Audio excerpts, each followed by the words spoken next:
الدين الصلاة والسلام على أشرف الأنبياء والمرسلين خاتم النبيين رحمة للعالمين سيدنا ومولانا ومولى الثقلين جد الحسن والحسين أبي القاسم محمد اللهم صل على محمد وآل محمد وآل بيته الطيبين الطاهرين المعصومين المظلومين واللعنة الله على أعدائهم أجمعين من يومنا هذا إلى قيام يوم الدين أما بعد فقد قال الله تبارك وتعالى في محكم كتابه المجيد وفرقان الحميد وهو قوله الحق بسم الله الرحمن الرحيم إن الله وملائكته يصلون على النبي يا أيها الذين آمنوا صلوا عليه وسلموا تسليما اللهم بسم الله الرحمن الرحيم الحمد لله الذي جعلنا من المتمسكين ببلاد المؤمنين علي ابن أبي طالب اللهم صل على محمد وآل محمد عزاداران مظلوم سید ماتم داران امام مظلوم کربلا جس آیہ کریمہ کو آپ کی سماعت کے نظر کرنے کا شرف حاصل کیا وہ آیت اتنی مشہور و معروف آیت ہے کہ ہر انسان اس آیت سے آشنائی اختیار کیے ہوئے ہے بے شک یہ آیت کہ جسے آیت درود بھی کہا جاتا ہے وہ آیت ہے کہ اللہ نے اپنی عبادت کے اہتمام میں ارشاد فرمایا کہ ہر انسان چاہے وہ کسی بھی دنیا کے کسی بھی حصے میں رہنے والا کیوں نہ ہو اسے ہماری اطاعت کے لیے ہماری عبادت کو بجا لانا ضروری ہے بے شک اور خلقت انسانی کو جو وجود بخشا ہے اس وجود کو اللہ نے قرآن حکیم میں ارشاد فرمایا کہ وما خلقت الجن والانس الا لیعبدون ہم نے نہ تو جنات کو خلق کیا نہ تو انسانوں کو خلق کیا مگر جنات کو خلق اور انسانوں کو خلق اس لیے کیا کہ وہ ہماری بندگی اختیار کریں سبحان اللہ دیکھیے یہ آپ میرے ساتھ جڑ جائیں گے تو انشاءاللہ یہ اپنے مطالب بہت آسانی کے ساتھ یہ جو ہماری نوجوان اس فرش اعلیٰ سے منسلک ہونے کا شرف حاصل کیے ہوئے ہیں وہ تبرک فضائل اہل بیت یہاں سے لے کے اٹھیں گے لہذا انسان کی خلقت کی نوعیت کو اللہ نے بیان کیا کہ ہم نے انسان کو کیوں خلق کیا وجہ خلقت انسانی کو بیان کرتے ہوئے خلقت جنات کو بھی اللہ نے اس دائرے میں لا کر بیان کیا کہ دیکھو انسان تو انسان جنات بھی ہماری عبادت سے غافل ہوئے کیا کہنا تو اگر انسانوں کے ساتھ ساتھ جنات نے بھی اللہ کی بندگی اختیار نہ کی اللہ کی عبادت اختیار نہ کی تو یہ خسارے میں قرار دیے جائیں گے اسی لیے جس آیت کو آیت درود کہا گیا یہ اتنی اہمیت کی حامل ہے کہ انسان جو بھی عبادت کرتا جائے اس عبادت کی کامیابی کے لیے، اس عبادت کی قبولیت کے لیے اس درود کا پڑھنا بہت ہی لازمی قرار دیا گیا ہے۔ سب جڑ جائیے میرے ساتھ، آگے میں مطالب پیش کرتا چلا جاؤں۔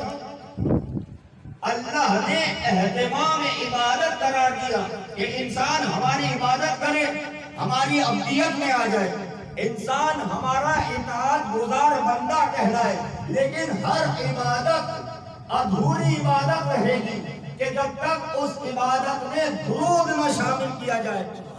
دیکھیے ہم تو ہم ہیں، ایک مکتب کے امام، فقہ شافعی کے امام شافعی نے کہا کہ اے اہل بیت نبوہ، آپ کی عظمت و اہمیت کے لیے یہی کافی ہے کہ اگر آپ پر درود نہ پڑھا جائے تو نماز نہیں رہتی۔ تو اگر نماز کو شرف قبولیت تک پہنچانا ہے تو آل محمد پر درود پڑھنا ہوگا۔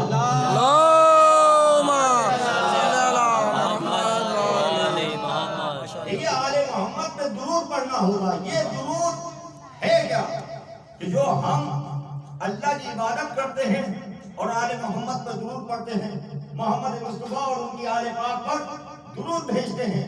یہ جو ہم درود بھیج رہے ہوتے ہیں آل محمد پر، یہ درود بھیجنا ہماری دعاؤں کا قبولیت کا سبب قرار دیا جاتا ہے، کیونکہ اللہ نے قرآن مجید کی سورہ غافر میں ارشاد فرما رہا ہے، پروردگار کہ وَقَالَ رَبُّكُمْ، تمہارے رب نے ارشاد فرمایا، کیا ارشاد فرمایا؟ ادعونی استجب لکم، تم مجھ سے مانگو میں تمہاری دعاؤں کو قبول کروں گا۔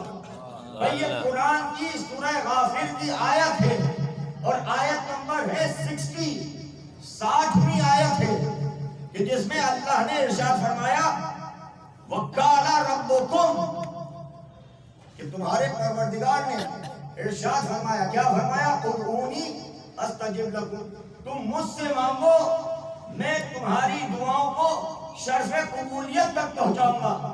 اب دیکھنے میں یہ آتا ہے کہ ہر مانگنے والا اللہ سے فریاد کر رہا ہوتا ہے، اللہ سے دعائیں مانگ رہا ہوتا ہے، دستے دعا بارگاہ رب العزت میں بلند کرتا ہوا دکھائی دیتا ہے، لیکن ہر مانگنے والے کی دعا شرف قبولیت کے لائق نہیں ٹھہرائی جاتی۔ ہر مانگنے والا دعائیں مانگتا ہوا نظر تو آتا ہے، لیکن ہر مانگنے والے کی دعا قبول نہیں ہوتی۔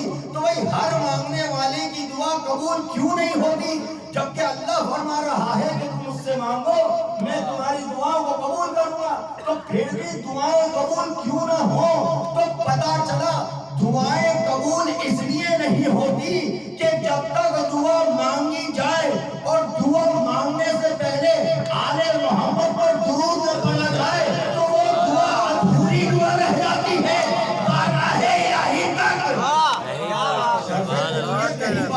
لہذا دعا جیسے ہی مانگی جائے آل محمد کو اپنا وسیلہ قرار دے کر دعا مانگی جائے۔ اب دیکھیے یہ اتنے سارے میرے مکتب اہل بیت کے طالب علم بیٹھے ہوئے ہیں، میں بہت آسان مطالب میں بہت آسان الفاظ میں اس بات کو آپ کی سمجھ دیکھیے، دعا جو ہم مانگ رہے ہیں کہ پروردگار ہمیں یہ مال و منال ملے، ہمیں یہ آشائش ملے، ہمیں یہ گھر مل جائے، ہمیں یہ بلڈنگ مل جائے، ہمیں مال دنیا مل جائے، ہمیں دولت مل جائے، ہمیں ثروت مل جائے، انسان کی خواہشات ہے کہ اسے مل جائے۔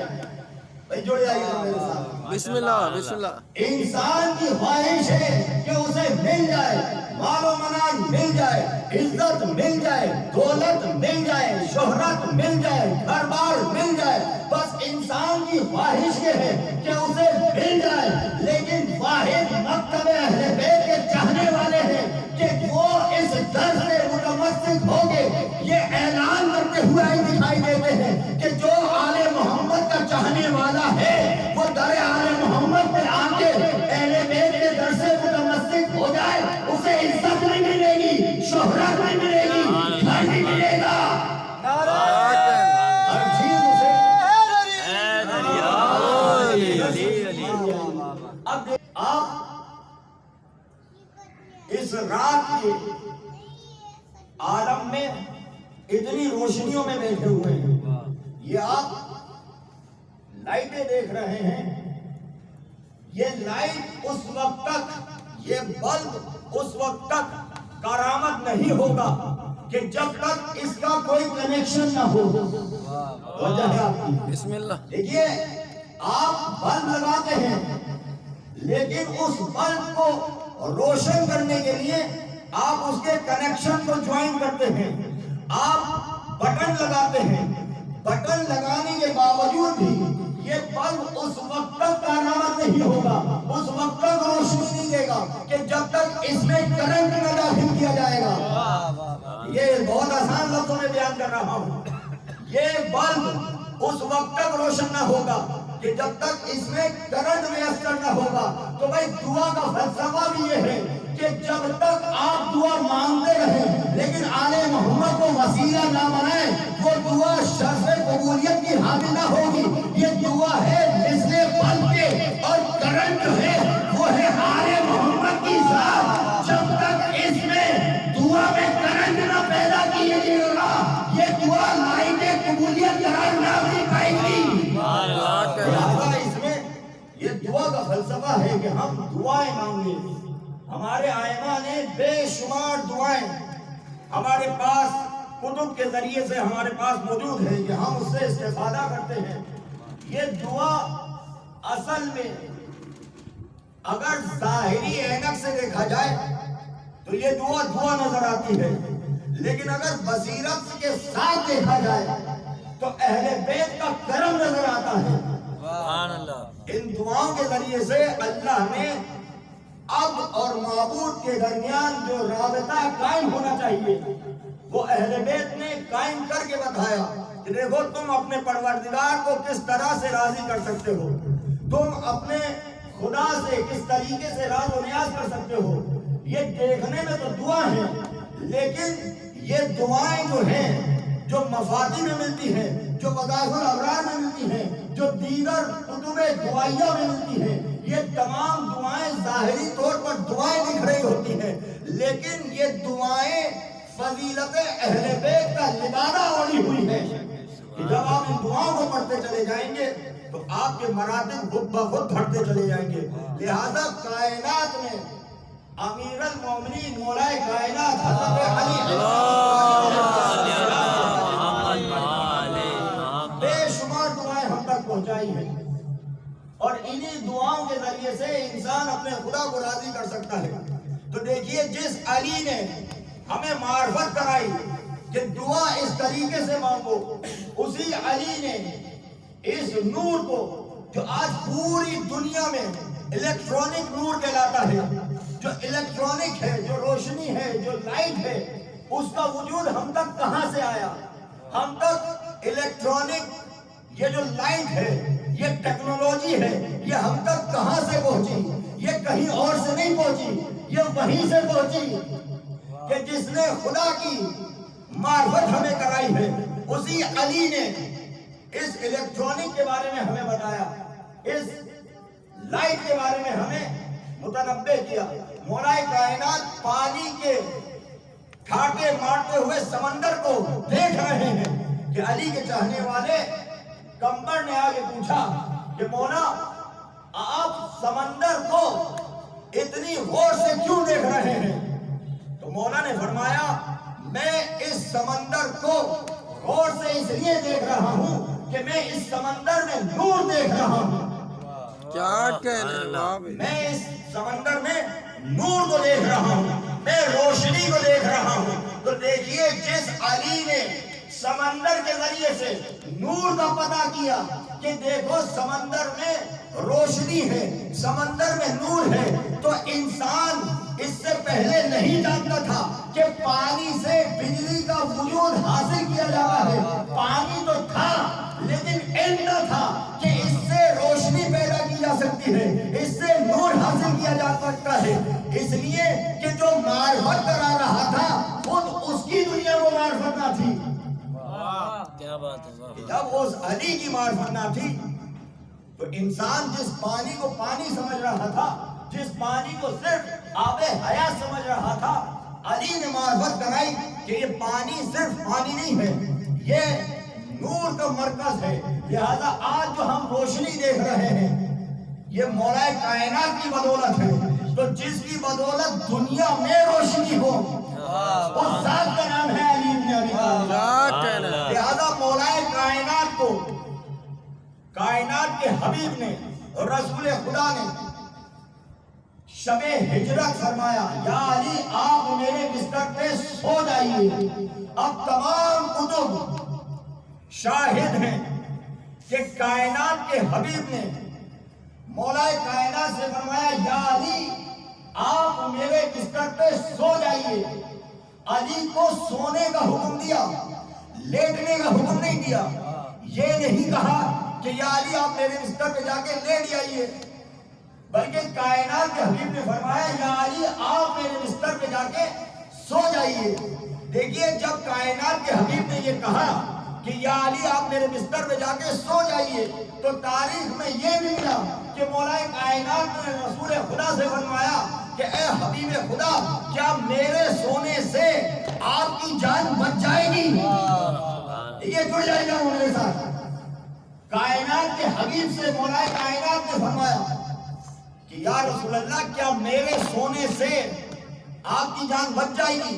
حبیب خدا نے فرمایا، یا علی آپ کے سونے سے میری جان بچ جائے گی۔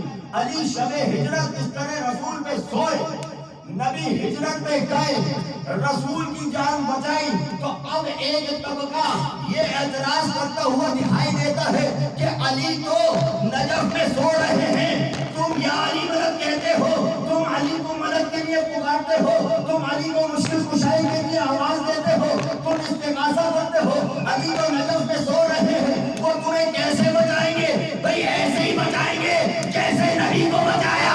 بھئی سو کے علی نے نبی کو بچا لیا، اپنے جانے والوں کو نہیں بچائیں گے۔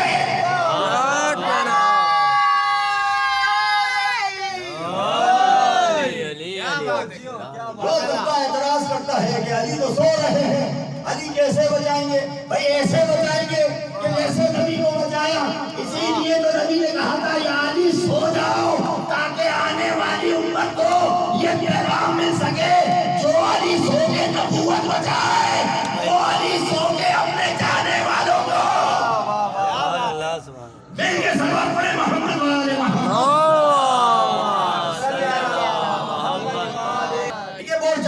مطالب آپ کی سماعت کی نظر کرنے کی سعادت حاصل کی جائے گی انشاءاللہ۔ لہذا مولا کائنات سے حبیب خدا کہہ کے گئے کہ آپ سو جائیں، علی سو گئے، اور رسول خدا ہجرت کر کے مکے سے کہاں گئے؟ مدینے پہنچے تو داخلے مدینہ نہ ہوئے۔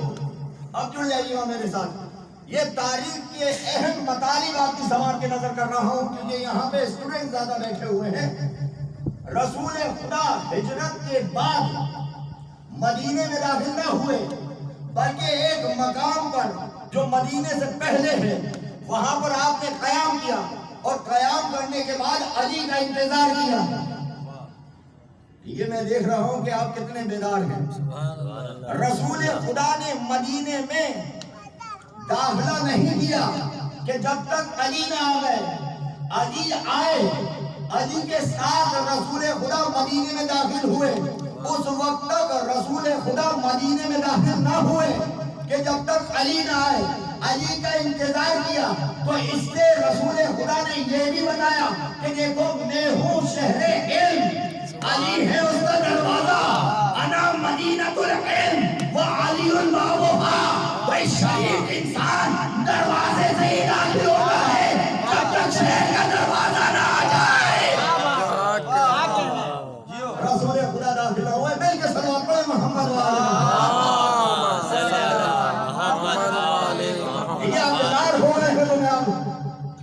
آپ کی سماعت کی نظر مطالب کرنے کی سعادت حاصل کروں۔ لہذا علی ہے باب العلم، علی ہے علم کا دروازہ۔ یا رسول اللہ آپ مکے سے ہجرت کر کے آئے، مدینے میں داخل ہو جاتے، کیونکہ آپ کے بعد ہمیں بہت ساری ایسی روایتیں بھی ملیں گی کہیں دیواروں کا تذکرہ ہوگا، کہیں عمود کا تذکرہ ہوگا، کہیں چھت کا تذکرہ ہوگا۔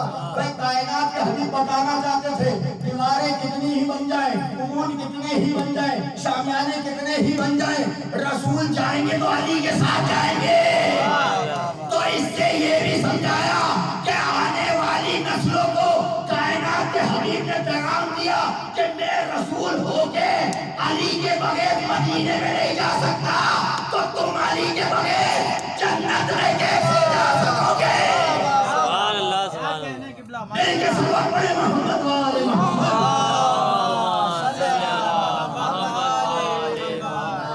لہذا حکمت ہے، حکمت ہر عمل میں حکمت خداوندی ہے کہ کائنات کے حبیب نے حکمت جو ہم تک پہنچائی ہے وہ اسی لیے پہنچائی کہ انسان جو غافل ہے وہ ہدایت کی طرف آ جائے۔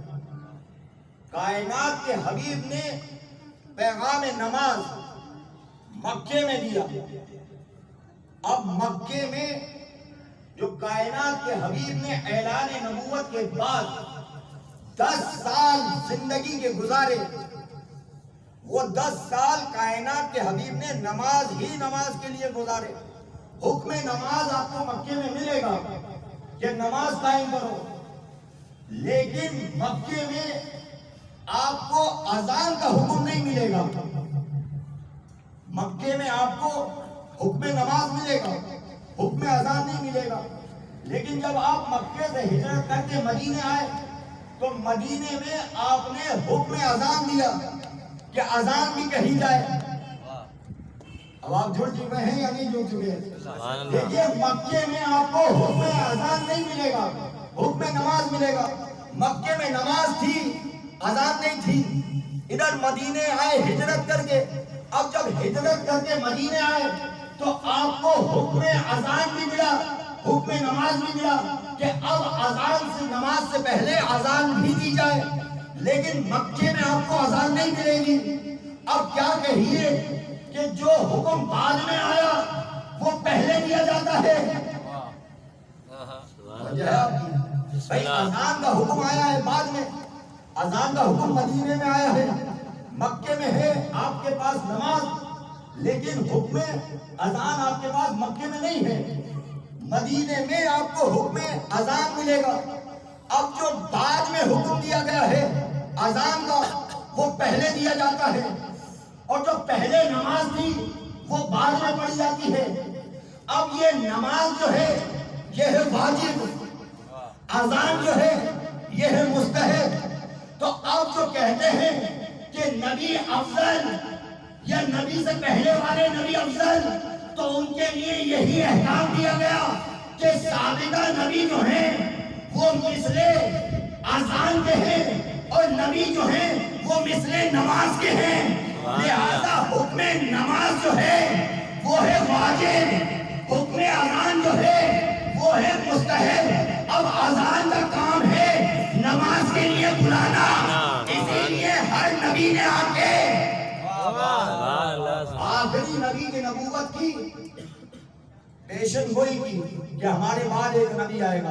لہذا آخری نبی جو ان نبیوں کے بعد آئے وہ تھے کب؟ کائنات کے حبیب نے خود فرمایا کہ اولو ما خلق اللہ نوری، اللہ نے سب سے پہلے جس شے کو خلق کیا وہ مجھ محمد کا نور تھا۔ اور پھر کائنات کے حبیب نے خود ارشاد فرمایا انا و علی من نور واحد، میں اور علی ایک ہی نور سے ہیں۔ اب یہ نور سے ہیں کون؟ علی بھی نور سے ہیں اور نبی بھی نور سے ہیں۔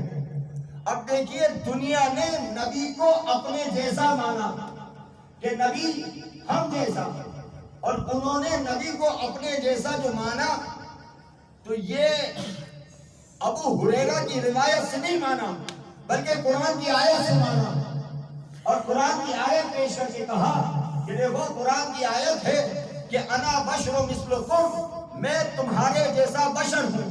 لہذا نبی نے فرمایا میں تم جیسا بشر ہوں، لہذا نبی ہم جیسے۔ تو کائنات کے کچھ مسلمانوں نے نبی کو اپنے جیسا کہا۔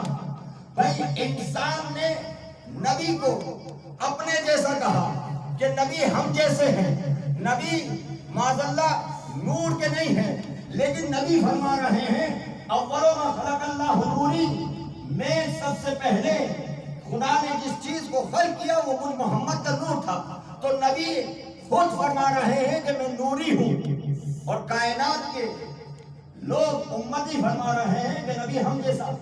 تو اب مانے تو کس کی مانے؟ نبی کی مانے یا نبی کے امتی کی مانے؟ تو کہا یہ کیسے ہو سکتا ہے کہ ہم نبی کی نہ مانے، نبی کی امتی کی مانے؟ تو بھائی جو نبی کہیں گے وہی مانا جائے گا۔ تو نبی نے، کائنات کے حبیب نے حدیث قدسی کے ذریعے سے یہ ارشاد فرمایا کہ اللہ فرما رہا ہے کنتو کنزن مخفیہ، میں ایک چھپا ہوا خزانہ تھا، میں نے چاہا کہ میں اپنی پہچان کروں، میری معرفت ہو، تو میں نے اپنی معرفت کے لیے اے حبیب خدا آپ کو خلق کیا، تو اللہ کی معرفت کا ذریعہ بنے نبی۔ سبحان اللہ۔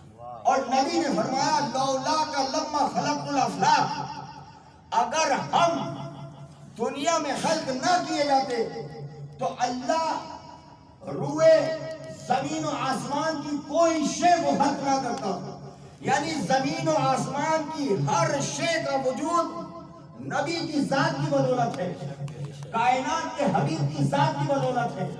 تو اللہ ہے محمود، اللہ نے اپنے پہلے نور کا نام رکھا محمد، اللہ ہے علی الاعلی، اللہ نے اپنے نور کے دوسرے جز کا نام رکھا علی، اللہ ہے فاطر ارض سماوات، تو اللہ نے نور کے اس تیسرے جز کا نام رکھا فاطمہ، اللہ ہے محسن، تو اللہ نے نور کے اس چوتھے جز کا نام رکھا حسن، اللہ ہے قدیم الاحسان، تو اللہ نے نور کے اس پانچویں جز کا نام رکھا حسین۔ کیا کہہ رہے ہیں ماشاءاللہ۔ تو اللہ نے یہ سمجھایا کہ دیکھو جو ہمارے نور سے ہو، اسی